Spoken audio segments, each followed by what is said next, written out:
नमस्कार अमित शाह जी, ANI के साथ बात करने के लिए धन्यवाद। आज जो अनाउंसमेंट हुआ है NPR को लेके, इसमें और NRC में क्या फ़र्क है? क्योंकि ऑलरेडी लोग कहने लगे हैं कि ये बीजेपी सरकार के बैकडोर एंट्री के थ्रू NRC ला रही है। देखिए, दोनों में मूलभूत अंतर है। NPR जो है वो जनसंख्या का रजिस्टर है, जो पॉपुलेशन रजिस्टर है। देश में जो भी रहते हैं उनके नाम रजिस्टर्ड किए जाते हैं, जिसके आधार पर देश की अलग अलग योजनाओं का आकार बनता है। और NRC है, नेशनल रजिस्टर ऑफ सिटीजन्स। इसमें से हर व्यक्ति से प्रूफ मांगे जाते हैं कि आप बताइए कि भाई आप किस आधार पर इस देश के नागरिक हो। ये दोनों प्रक्रिया का कोई लेन देन नहीं है, न दोनों प्रक्रिया का एक दूसरे के सर्वे में उपयोग हो सकता है। NPR के लिए जो अभी प्रक्रिया चलेगी, इसका उपयोग कभी भी NRC के लिए नहीं हो सकता। दो कानून भी अलग है। मगर ये प्रक्रिया मैं थोड़ी स्पष्टता कर दूं कि ये भारतीय जनता पार्टी की सरकार ने शुरू नहीं की है। 2004 में यूपीए सरकार ने एक कानून बनाया जिसके तहत ये प्रक्रिया चालू हुई, और 2010 में जब जनगणना हुई 2010-11 में, इसके साथ इसको किया गया। अब फिर से जनगणना हो रही, इसके साथ ही करने का प्रावधान है। सरकार ने आज निर्णय करा है।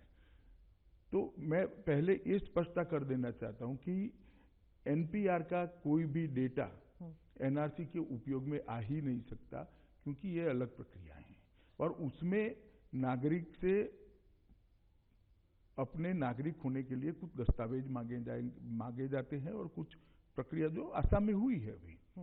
इसके अंदर देश के अंदर रहने वाला हर कोई व्यक्ति अपनी स्वतः की इच्छा से एक ऐप के अंदर भरकर भेजेगा, कोई सपोर्ट डॉक्यूमेंट नहीं मांगे।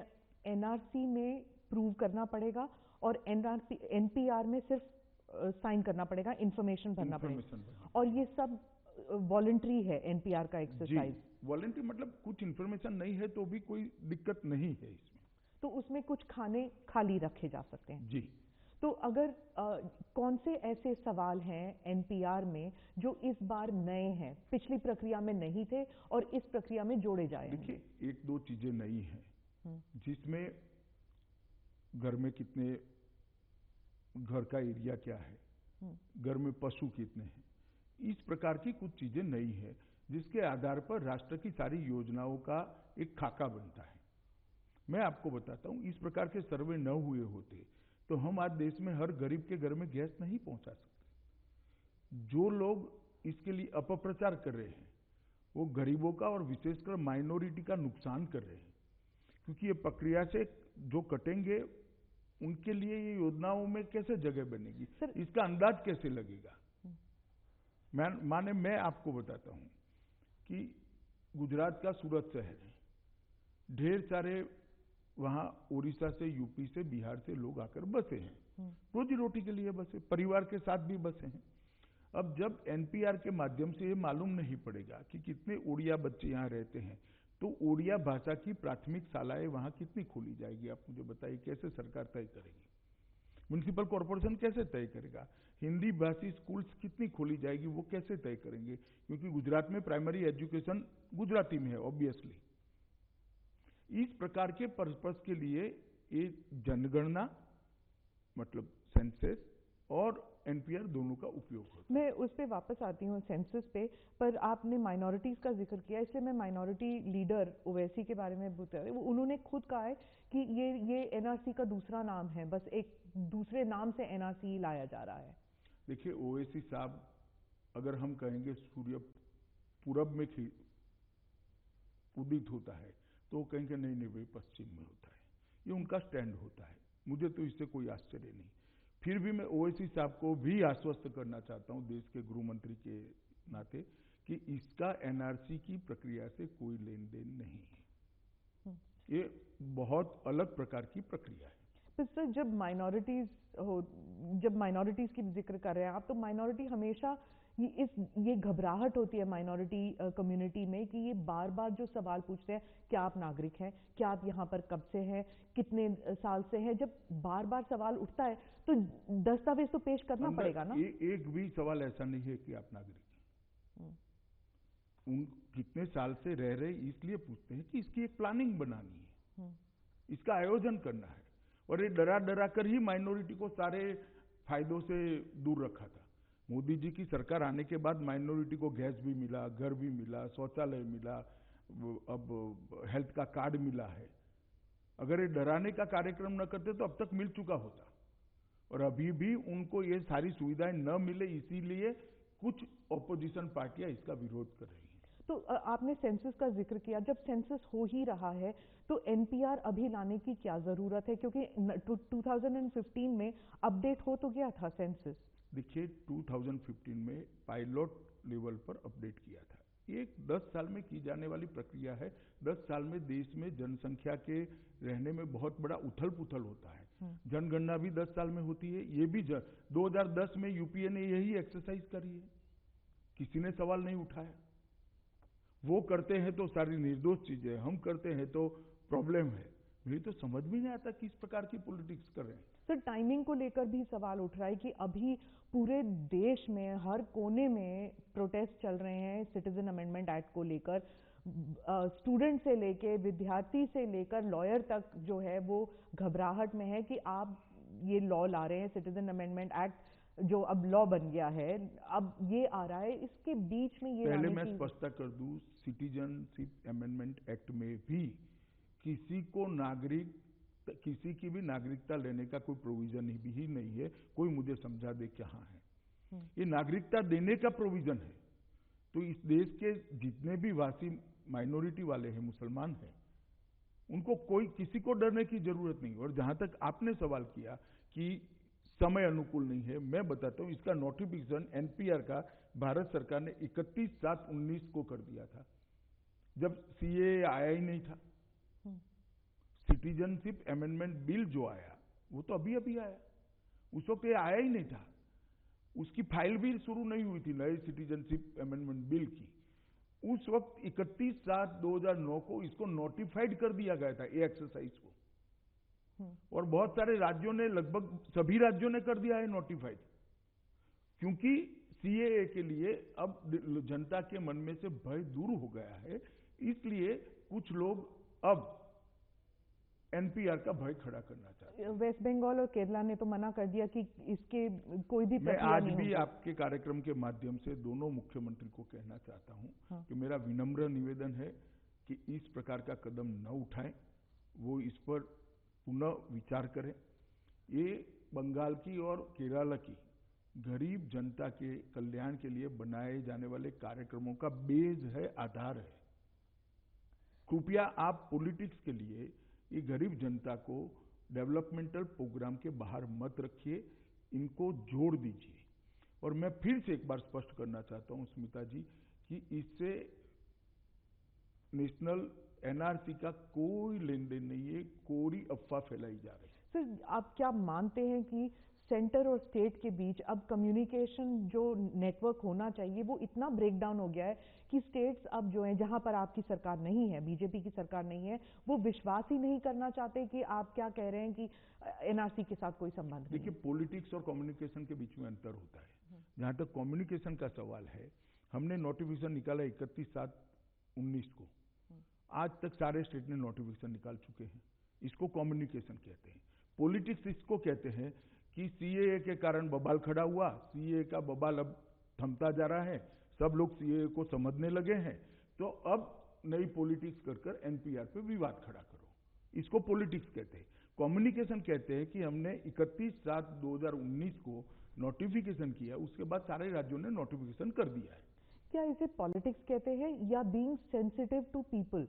मतलब कि अगर लोग समझते हैं कि इससे मुझे घाटा हो रहा है, तो क्या आप सेंसिटिविटी को देखें? लोग नहीं समझ रहे, लोगों को समझाया जा रहा है और गलत समझाया जा रहा है। गलत समझाया जाए, इसीलिए स्पष्टता के लिए मैंने आज एएनआई की टीम को रिक्वेस्ट तो ये आप कह रहे हैं कि गलत समझाया जा रहा है, तो फिर ऐसे क्यों हुआ कि एक हफ्ते तक प्रोटेस्ट इतने वायलेंट हुए लेकिन कम्युनिकेशन जो है सरकार की तरफ से कमी रही, खामियां रही? क्या आप मानते हैं? देखिए, कुछ तो खामी रही होगी, मुझे स्वीकारने में कोई तकलीफ नहीं है, परंतु पार्लियामेंट का मेरा भाषण उठाकर देख लीजिए, इसमें मैंने ये सारी स्पष्टताएं करी है कि इसी से किसी भी अल्पसंख्यक की नागरिकता जाने का सवाल नहीं, किसी की भी जाने का सवाल नहीं है, क्योंकि ये बिल में किसी की नागरिकता लेने का कोई प्रावधान ही नहीं है। अब आप सीएए के बारे में कह मैं रहे हैं। सीएए के बारे में आपने कहा ना कम्युनिकेशन, जी जी। तो सीएए में मैंने मेरे राज्यसभा लोकसभा के भाषण में ही स्पष्ट कर दिया था कि ये नागरिकता देने का कार्यक्रम है, बिल है, नागरिकता लेने का इसमें कोई प्रोविजन नहीं है, मगर लोगों को भड़काया गया। जब तक सच बात लोगों तक पहुंची तब तक थोड़ी हिंसा जरूर हुई है, मगर रिपीटेड हिंसा कहीं पर नहीं हुई, एक के बाद एक जगहों पे हुई। और मैं मानता हूं कि अच्छाई है कि जनता ने अब शांति के रास्ते पर चले हैं और वास्तविक स्थिति को समझाने का हम भी प्रयास करें। तो जो एनपीआर को लेके, इसको लेके भी बवाल उठ सकता है, इसको लेके भी मिसकम्युनिकेशन, अगर आप कह रहे हैं कि मिसकम्युनिकेशन की वजह से या फिर पॉलिटिक्स की वजह से लोगों को भड़काया गया और इसकी वजह से वायलेंस हुआ, तो क्या एनपीआर को भी लेके ऐसे हो सकता है? नहीं, इसीलिए मैं आपके साथ इंटरव्यू कर रहा हूँ कि ये पूरी एक्सरसाइज कांग्रेस के बनाए कानून के अंतर्गत ही हो रही है। कांग्रेस ये पूरी एक्सरसाइज 2010 के अंदर 11 के अंदर कर चुकी है, कार्ड भी बांटे हैं, हम वही एक्सरसाइज करने जा रहे हैं। कृपया मैं लोगों को भी विनंती करता हूं, देश की जनता को भी विनंती करता हूं कि आप ऐसे बहकावे में मत आइए कि एनआरसी और एनपीआर एक एक्सरसाइज है।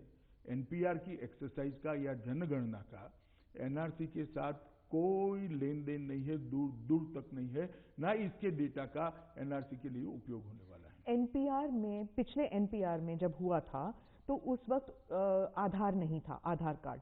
तो इस बार जो है, क्या आधार की इंफॉर्मेशन सिटीजन को देना पड़ेगा? जब क्वेश्चन पूछा जाएगा, जब सवाल पूछा जाएगा, तो क्या बायोमेट्रिक्स होगा और क्या देना पड़ेगा? देखिए स्मिता जी, हमने एक ऐप भी बनाया है जो फ्री ऑफ कॉस्ट हर नागरिक डाउनलोड कर पाएगा अपने मोबाइल पे और भरकर भेज सकता है। तो जब जनगणना अधिकारी आएंगे, एनपीआर के बनाने वाले लोग आएंगे, तब सिर्फ टिक कर 10 मिनट के अंदर काम समाप्त हो जाएगा। कोई डॉक्यूमेंट नहीं लेना है, कुछ नहीं लेना है, जो इन्फॉर्मेशन आप देंगे उसका सरकार रजिस्टर बनाएगी और ये इन्फॉर्मेशन के आधार पर आने वाले 10 दिनों तक भारत की विकास की योजनाओं का प्लानिंग होगा, भारत के विकास का खाका तैयार करेगा। तो जो आधार का नंबर होता है, क्या उसमें नंबर वगैरह देना पड़ेगा? नंबर देंगे तो प्रोविजन तो है, मतदाता नंबर भी मांगा गया है, लास्ट टाइम भी मांगा गया था, और देने में कोई हर्ज नहीं। आपने आधार निकलवाया, आपका नंबर है, तो देने में क्या। पर सरकार के पास जब इतना सारा इंफॉर्मेशन सिटीजन को लेकर ऑलरेडी है, कितने सारे डेटाबेस हैं, पासपोर्ट डिटेल्स है, राशन कार्ड डिटेल्स है, आधार डिटेल्स, उसको सब मैं आपको बताता हूं, हर 10 साल में अंतरराज्यीय उथल पुथल जनता की बहुत बड़ी होती है, हर 10 साल के अंदर, और वो अंतरराज्यीय उथल पुथल को मैप पर रखे बगैर राज्यों के विकास के और केंद्र के विकास के नक्शे नहीं बन सकते। मैं राज्य सरकार में भी रहा हूं, जनगणना का आधार राज्य सरकारें भी लेती है, एनपीआर का आधार राज्य सरकारें भी लेती है अपने प्लानिंग के लिए, ये नहीं बन सकता। और एक संवैधानिक प्रोविजन है हर 10 साल में जनगणना करना, ये संवैधानिक प्रोविजन है। तो ये डुप्लीकेशन एफर्ट नहीं है सेंसस 2021? जरा भी नहीं, दोनों एक साथ करने वाले हैं, कहां डुप्लीकेशन होगा? एक ही व्यक्ति, मतलब वही सवाल अगर दोनों में पूछना है तो फिर वो देखिए, मैंने आपको कहा 2 अलग एक्ट है, 2 अलग पर्पस है, मगर मैं फिर से स्पष्ट कर देता हूं कि कहीं पर भी देश के किसी भी नागरिक ने मन में ये शंका लाने का कोई कारण नहीं है, और विशेषकर माइनॉरिटी के भाइयों बहनों को, मुस्लिम भाइयों बहनों को, कि इसका उपयोग एनआरसी बनाने के लिए होगा, इसका कोई लेन देन नहीं है। एक कोरी अफवाह फैलाई जा रही है और मैं मानता हूं ऐसा नहीं करना चाहिए। एनआरसी और एनपीआर में फर्क आपने समझाया, लेकिन जनगणना एक्सरसाइज जो सेंसस का एक्सरसाइज है और एनपीआर का जो एक्सरसाइज है, इसमें क्या फर्क है? अगर दोनों एक ही वक्त हो रहा है तो इसमें अलग क्या चीज है, जरूरत क्या है? ढेर सारा अलग है, आप एक बार साइट पर चली जाइए। हाँ। ढेर सारा अलग है, इसीलिए 2 कानून बनाए गए। और मैं अभी भी, आप देखिए, सवाल एनपीआर से कोई तकलीफ नहीं है। एनपीआर से तकलीफ होती तो इतने नोटिफिकेशन क्यों निकलते? 2010 में क्या हुआ, क्यों हुआ विवाद नहीं हुआ? 2015 में हुआ, क्यों विवाद नहीं हुआ? सवाल सीएए से खड़ा हुआ, जो अफवाहें फैलाई गई। सीएए में भी अब लोग समझने लगे हैं कि इससे किसी की नागरिकता नहीं जाने वाली है, माइनॉरिटी की भी नहीं जाने वाली। ये नागरिकता देने का कानून है। अब जब सीए की विवाद समाप्त हो रहा है तो एक नया विवाद खड़ा करने का एक राजनीतिक प्रयास हो रहा है। मैं अभी भी सभी राजनीतिक दल को भी कहना चाहता हूं, अगर आपके मन में स्पष्ट रूप से कोई शंका है तो मैं सार्वजनिक रूप से एएनआई को कह रहा हूं, पूरा देश सुनेगा इसको, कि आप शंका निकाल दीजिए कि ये डेटा का उपयोग एनआरसी बनाने में होगा या यही एनआरसी है। दो में से एक भी सच्चाई नहीं है। और अगर ये पॉलिटिकल विवाद है तो कृपया ऐसा मत करिए। इसका क्या, इस डेटा का इस्तेमाल क्या पॉलिटिक्स के लिए नहीं किया जा सकता? किया जा सकता है ना, क्योंकि ये तो पब्लिक इंफॉर्मेशन हो जाता है ना। जैसे आधार का जो इंफॉर्मेशन है वो प्राइवेट इंफॉर्मेशन है, वो अलाउड नहीं है किसी को आउट करने के लिए, लेकिन एनपीआर का जो डेटा है, इसीलिए तो मैं कह रही थी कि विश्वास नहीं हो रहा है सरकार। मगर स्मिता जी मुझे ये बताइए कि मैं जब कह रहा हूं दो कानून अलग है, इसका कोई सर्वे एनआरसी के काम में आ ही नहीं सकता। वो उसके पास से प्रूफ मांगने पड़ेंगे, प्रूफ मांगे मगर किसी की नागरिकता को टच नहीं कर सकते हो आप, उसको सुनना पड़ेगा, उसके बाद में भी एक लीगल प्रोसेस है, ये कुछ नहीं हो सकता इसमें से। इसलिए मैं कह रहा हूं कि इसका उपयोग एनआरसी में नहीं हो सकता है। जो एनआरसी है, बहुत से चैनल्स ने आपके पूर्व भाषण एयर किए हैं जिसमें आपने कहा कि एनआरसी लागू होगा पूरे देश में, लेकिन प्रधानमंत्री जी के भाषण से ऐसे लगा कि देयर इज अ रीथिंक आपकी पार्टी में, और ये आपके मैनिफेस्टो में है लेकिन आप शायद लागू नहीं करेंगे। देखिए, इस पर अभी इसलिए चर्चा करने की जरूरत नहीं क्योंकि एनआरसी अभी कहीं विचार में ही नहीं है। प्रधानमंत्री ने ठीक कहा है कि ना कैबिनेट में चर्चा हुई, ना पार्लियामेंट में एनआरसी ये एक्ट में किसी ने कहा है।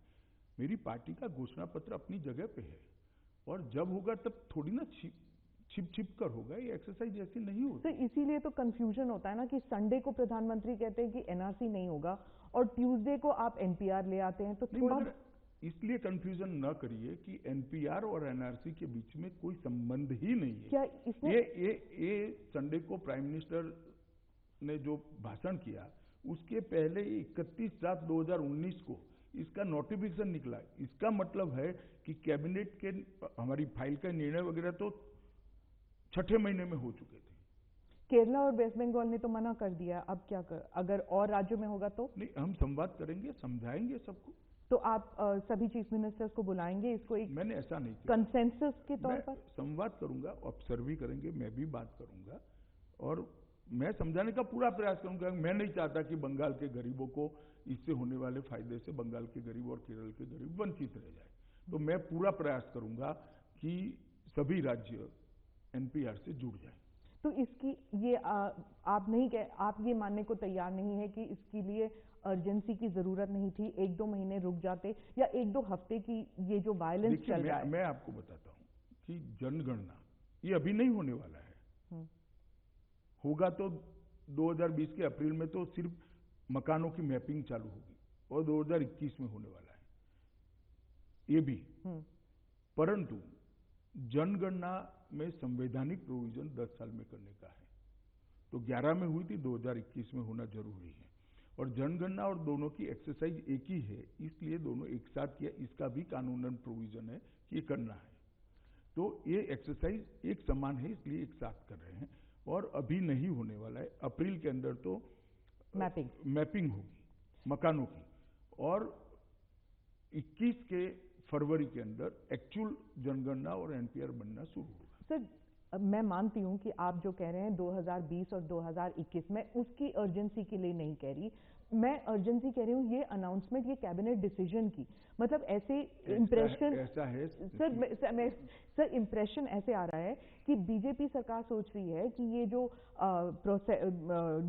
प्रोटेस्ट चल रहे हैं इससे हम क्लाइम डाउन नहीं होंगे, मतलब जो बीजेपी का रूल एजेंडा है वो जरूर होगा चाहे प्रोटेस्ट हो या ना हो। पहले मैं बता दूं, एनपीआर ना हमारे घोषणा पत्र का एजेंडा है ना हमारा एजेंडा है। ये यूपीए सरकार ने, कांग्रेस सरकार ने बनाया हुआ कानून है, क्योंकि गवर्नमेंट कंटिन्यूअस प्रोसेस है और अच्छी एक्सरसाइज है, इसलिए हम इसको कर रहे हैं। दूसरी बात, ऐसे कोई अहंकार का विषय नहीं है स्मिता जी कि हम नीचे नहीं गए, नीचे नहीं दिखना चाहिए या हम ऐसा नहीं दिखना चाहिए इसलिए हम ये कर रहे, ऐसा नहीं है। ये ऑलरेडी लेट है। अप्रैल 2020 में अगर मकानों का मैपिंग करना है तो इस देश में लगभग लाखों कर्मचारियों की ट्रेनिंग करनी है, उनको ऐप देना है, ऐप का एडवर्टाइज बनाना पड़ेगा, हर राज्य में इसके दफ्तर खुलेंगे, हर राज्य में इसके अधिकारी तय होंगे, नीचे बहुत सारे टीचर तक का ट्रेनिंग करना है।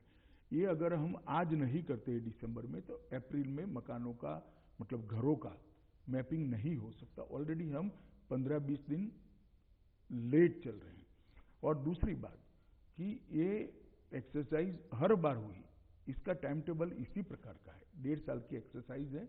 ये टाइम टेबल में भी हमने कोई बदल नहीं किया है। आप 2011 की जनगणना को उठाकर देख लो तो यही टाइम टेबल से हुई है। तो इस प्रकार का कोई अहंकार या अहम नहीं है कि वे जनता करती रहे, हम हमारा करेंगे, मगर ये हमारा एजेंडा ही नहीं है, ना हमारे घोषणा पत्र में है, ना हमारी घोषणा है। आप जो कह रहे हैं मैपिंग, ट्रेनिंग, टीचर्स के सबकी जो ट्रेनिंग है, तो लोग तो यही कहेंगे ना, ये जो मैपिंग और ट्रेनिंग आप एनपीआर पे कर रहे हैं, वही ट्रेनिंग आप एनआरसी के लिए इस्तेमाल करेंगे। स्मिता जी, आप पूरी रचना नहीं जानती है। मैं आपको स्पष्ट कर दूं कि हर राज्य अपना इसके लिए एक अधिकारी तय करेगा जो जनगणना अधिकारी होगा, और राज्य सरकार के कर्मचारी ही ये करेंगे। तो वही भारत सरकार तो सब जगह करने नहीं जाने वाली है। तो और कोई इसके सवाल उठाकर देख ले, इसमें कुछ ऐसा नहीं है जिसका दुरुपयोग हो सके। सर, एनआरसी जो असम में हुआ था उसको लेके 40 लाख लोग बाहर, 40 लाख से ज्यादा लोग बाहर हो गए थे। तो एनपीआर में कोई ऐसा कोई लूप होल है जिसकी वजह से लोग सडनली देखेंगे कि उनका नाम ही नहीं है एनपीआर में? देखिए, एनपीआर में हो सकता है किसी का नाम रह जाए, तो भी वो नागरिकता उसकी नहीं जाने वाली, क्योंकि एनआरसी की प्रक्रिया नहीं है। तो पहले मेरी बात समझ लीजिए। नेशनल रजिस्टर ऑफ सिटीजन्स है, वो एक अलग कानून के तहत अलग प्रावधान। एनपीआर से किसी की नागरिकता नहीं जाने वाली है, ये बात पहले मैं स्पष्ट कर देता हूँ। पर क्या नर्वसनेस नहीं होगा कि जैसे इलेक्टोरल लिस्ट में सब देखते हैं नाम है कि नहीं हमारा, तो अगर एनपीआर में जब पॉपुलेशन सब 2011 में हो चुका है, ये एडिशनल होगा? नहीं, वो ही तो जनगणना भी हो चुकी है, हर बार होता है। जो नहीं रहे, जिनका देहांत होगा, इनके नाम निकाल दिए जाएंगे। जो एक राज्य से दूसरे राज्य में गए उसको वो राज्य में मैप किया जाएगा। नए बच्चे जो पैदा हुए इनके रजिस्टर्ड किए जाएंगे। ये हर 10 साल में होता है एक्सरसाइज। जो प्री सेंसस 2021 का एक टेस्ट हुआ था तमिलनाडु में अगस्त में, और उसमें एक सवाल था कि आप कितने साल से एक जगह में रह रहे हैं। ये सवाल लास्ट सेंसस में भी है। हाँ, इसकी क्या जरूरत है? इसलिए जरूरत है कि वो जगह में एजुकेशन से लेकर ढेर सारी चीजों को, ये अस्थाई किराए पर रह रहे, अपने मकान पे रह रहे, इसके आधार पर इसकी वहां की योजनाओं का प्लानिंग होता है। और ये सवाल लास्ट सेंसस में भी था, ऐसा नहीं है कि ये सवाल नया जोड़ा गया है, लास्ट सेंसस में भी था। पर असम को लेकर ये सवाल उठेगा तो एनपीआर जो एक्सरसाइज होगा तो उसमें अगर ये सवाल पूछा जाता है तो क्या it is only to get to know? NRC बन चुका है वहां पर, वो लिस्ट तो अलग से बन ही चुका है। अब असम में कोई एक्सरसाइज कहां बाकी रही? सर, मैं सीए प्रोटेस्ट के बारे में पूछना चाहती हूँ कि एक हफ्ते तक इतना वायलेंस हुआ, लोगों की जानें गई, आपकी तरफ से संवेदना एक्सप्रेस करना या फिर उस सिचुएशन को कंट्रोल में लाने के लिए आपकी तरफ से कुछ भी नहीं आया जिससे लोगों को लगे कि हाँ ये? ऐसा नहीं है। मैंने 2 बार प्रेस नोट देकर सबको शांति रखने की अपील भी करी, सबसे बात भी करी है, ढेर सारे लोगों से बात करी, ऐसा नहीं है। और शांति बनाने के लिए गृह मंत्रालय ने जो प्रयास करने हैं वो सार्वजनिक नहीं हो सकते, वो राज्यों के साथ संवाद कर राज्यों के साथ बात कर हो सकते, वो सभी किए गए हैं और अब शांति है। मेरा इतना ही कहना है कि जैसे सीए के लिए एक भ्रांति फैलाई गई, इस प्रकार की भ्रांति एनपीआर के लिए नहीं फैलानी चाहिए। क्या एक किस्म से इंटेलिजेंस फेलियर था कि आपकी सरकार को ये नहीं पता था कि सारे मुल्क में इस तरह से प्रोटेस्ट वायलेंट होंगे? देखिए, सीए का सबसे बड़ा अगर रेजिस्टेंस कहीं से आना था तो नॉर्थ ईस्ट और बंगाल से आना था, क्योंकि ढेर सारे शरणार्थी वहाँ हैं। वहाँ उनको नागरिकता मिलेगी तो लोकल लोगों के अंदर अनरेस्ट आ सकता था। वहाँ कंपेरेटिवली कुछ नहीं हुआ, कंपेरेटिवली। और बाकी सारे राज्य जहाँ सीए का कोई लेन देन ही नहीं, वहाँ पॉलिटिकल आंदोलन चलाया गया। मैं मानता हूँ कि इस प्रकार के सेंसिटिव मुद्दों को पॉलिटिकली तराजू में रखकर नहीं देखना। तो हर राज्य में जो प्रोटेस्ट हो रहे हैं, आप मानते हैं कि ये आप समझते हैं आपके इंफॉर्मेशन के? मेरी इंफॉर्मेशन छोड़िए ना, आपकी इंफॉर्मेशन मुझे बताए, कॉल किसने दी है? सर मैं आपके पास आता ही है, कॉल देती है तो प्रेस नोट आती है कि आज हम बंद बुला रहे हैं, आज हम समाजवादी पार्टी, तृणमूल कांग्रेस पार्टी, ये तो सिटीजन्स प्रोटेस्ट चल रहे हैं हर जगह। नहीं, मतलब स्टूडेंट्स बाहर निकल रहे हैं, सिविल सोसाइटी बाहर निकल रही है। कॉल तो वही लोग पॉलिटिकल पार्टियों ने ही दिया है, सिविल सोसाइटी भी है इसमें, ऐसा नहीं है। मगर प्रोटेस्ट जो कर रहे हैं वो पॉलिटिकल पार्टियां ही कॉल दे रही हैं। क्या आपकी तरफ से, सरकार की तरफ से, सेंट्रल गवर्नमेंट की तरफ से क्या एक रीच आउट प्रोग्राम हो सकता है सिविल सोसाइटी के लिए, स्टूडेंट्स के लिए, समझाने के लिए कि ये सीए जो है ये नेगेटिव नहीं है, ये मैं अभी से रीच आउट प्रोग्राम चालू करता हूँ। मैं बता देता हूँ सीए क्या है। Citizenship amendment act Bharat, Pakistan और बांग्लादेश में जो माइनॉरिटी है और जो अपना धर्म बचाने के लिए अपनी प्रताड़ना से भागकर यहाँ आए हैं, उनको नागरिकता देने का कार्यक्रम है। भारत में रहते हुए एक भी व्यक्ति की नागरिकता छीनने का कार्यक्रम नहीं है। जो भ्रांति फैलाई गई है कि सीएए से विशेषकर माइनॉरिटी की नागरिकता चली जाएगी, जिनके पास कार्ड नहीं है, ये नहीं है, वो भी गलत बात है। मगर सीएए में तो नागरिकता जाने का कोई प्रोविजन ही नहीं है। इसलिए ये जो भ्रम फैलाया जा रहा है वो अब धीरे धीरे जनता तक चीजें पहुंची है और जनता समझने भी लगी है कि भाई किसी की नागरिकता जाने का सवाल ही नहीं है। इसलिए धीरे धीरे अब यू टर्न हो रहा है। सर, जो वायलेंस हुआ, हिंसा हुआ है, उसमें पुलिस की तरफ से और पुलिस पर बहुत हिंसात्मक कार्य हुए हैं, तो इसको आप जरा बताएंगे कि ये ना हो और इसके लिए आपने कंडेम किया है वायलेंस को, पुलिस को सेंसिटिव होने के लिए कोई ट्रेनिंग दी जाएगी? देखिए, पुलिस, जहां तक पुलिस का सवाल है, वो ट्रेनिंग कंटिन्यूअस प्रोसेस से दी ही जाती है। मगर आप मुझे बताइए, जब कोई बस जला देता है, बस के अंदर पैसेंजर बैठे हैं, वो जल जाएंगे तो क्या होगा? पर पुलिस भी आईसीयू के अंदर घुस गई। एक सेकंड, एक दुकान जला देते हैं, उसके अंदर कोई लोग बैठे हैं, उनका क्या होगा? पुलिस को फायरिंग करने का तो स्टेज तब आता है जब किसी की जान खतरे में आती है, और वो नहीं करता है तो वो उसकी ड्यूटी नहीं निभाता है। और आईसीयू के अंदर घुसे भी ऐसी इक्का दुक्का घटनाएं हुई होंगी जहां दंगाई वहां भागकर घुसे होंगे, उनके पकड़ने के लिए गए होंगे, परंतु ऐसी घटनाएं टालनी चाहिए, इसमें कोई दो राय नहीं है। मगर एक सेफ जगह पर इंटरव्यू करते करते इसकी चर्चा करना और हजारों पत्थर सामने से आ रहे हो, उस वक्त धैर्य रखना, उसको अपनी भी जान बचानी है, जनता की भी जान बचानी है, हमने इसकी भी पोजीशन समझनी चाहिए। सर, प्रधानमंत्री ने कहा था डिटेंशन सेंटर्स को लेकर, और आज के अखबार में डिटेंशन सेंटर के फोटो तक आ गए हैं, तो क्या ये डिटेंशन सेंटर हैं, बन रहे हैं? क्या लोगों को इसमें डाला जाएगा जो अपना सिटीजनशिप प्रूव नहीं कर सकता? इसको जरा क्लैरिफाई कर दीजिए। देखिए, डिटेंशन सेंटर जो बने हैं वो कंटिन्यूअस प्रोसेस है। इस देश में ऐसा नहीं है कि कोई भी नागरिक, दुनिया में से कोई भी आदमी घुस कर रह सकता है। इस देश का एक कानून है, अगर एक नागरिक पकड़ा जाता है, कोई भी देश का है, यूरोपियन देश का है, जिसको वहां जाने की परमिशन नहीं है, यहाँ रहने की परमिशन नहीं है, वीजा नहीं है, पासपोर्ट नहीं है, तो उसको पकड़कर डिटेंशन सेंटर में रखा जाता है। बाद में इसको वापस भेजने की प्रक्रिया होती है, डिपोर्ट की प्रक्रिया होती है। ये डिटेंशन सेंटर और एनआरसी का कोई लेन देन नहीं है। डिटेंशन सेंटर में रेफ्यूजीज को नहीं रखा जाएगा, इलीगल माइग्रेंट्स को रखा जाएगा, क्या ये कहने की? ये जो अभी डिटेंशन सेंटर चर्चा में आया है वो वही है। क्या है? इलीगल माइग्रेंट जो कहीं पर भी पकड़े, उसको रखे कहाँ? जेल में नहीं रख सकते आप। उसको एक डिटेंशन सेंटर में रखते हैं और बाद में वो देश के साथ बात करके उनको वापस भेजने की व्यवस्था करते हैं। तो अगर वो माइग्रेंट जो बाहर से आया है, उसके पास, उसने अगर अप्लाई नहीं किया रेफ्यूजी स्टेटस के लिए, तो वो इलीगल हो गया।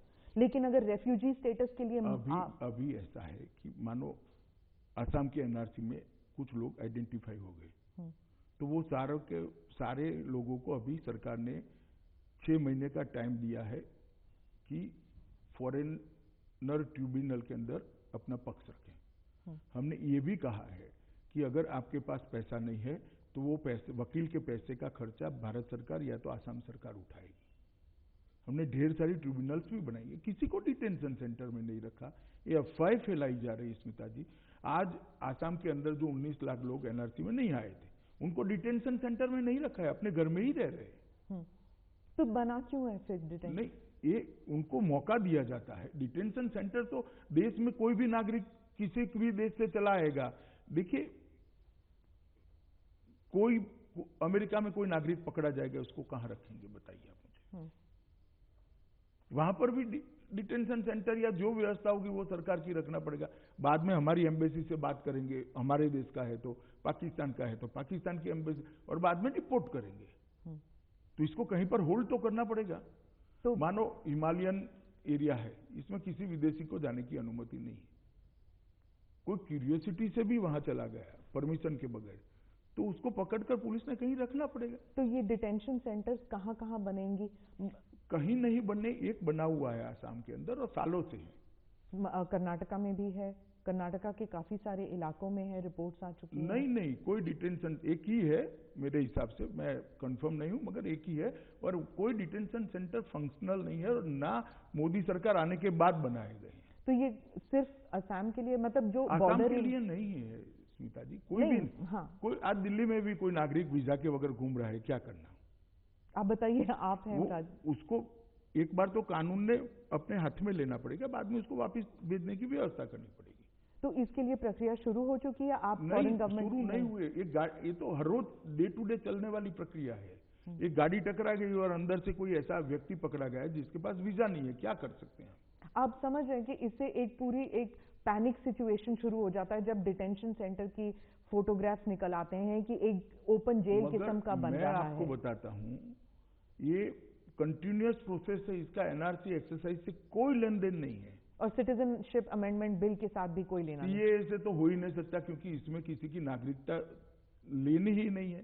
नहीं, पर डिटेंशन सेंटर तो इलीगल माइग्रेंट्स के लिए होगा तो वो सीए से क्या लेन देन है? सीए में तो नागरिकता रेफ्यूजी को देने का प्रोविजन है। हाँ। तो सीए से किसी को इलीगल तो ये एक किस्म का नहीं कर रहे हैं। ये डिटेंशन सेल है, एक किस्म का सॉफ्ट जेल है, आप कह रहे हैं? सॉफ्ट जेल भी नहीं कर सकते, उसको रखने की व्यवस्था है। तो फैमिलीज को रखा जाएगा वहां पर? जो पकड़े जाएंगे उसको रखा जाए। और ये आज से नहीं चल रही है व्यवस्था, ढेर सारे सालों से व्यवस्था चल रही है। ढेर सारे सालों से डिटेंशन सेंटर्स हैं हमारे मुल्क में। ये व्यवस्था है, और ये व्यवस्था कंटिन्यूअस प्रोसेस है, कोई एनआरसी के लिए नहीं बनाया गया। जी, धन्यवाद।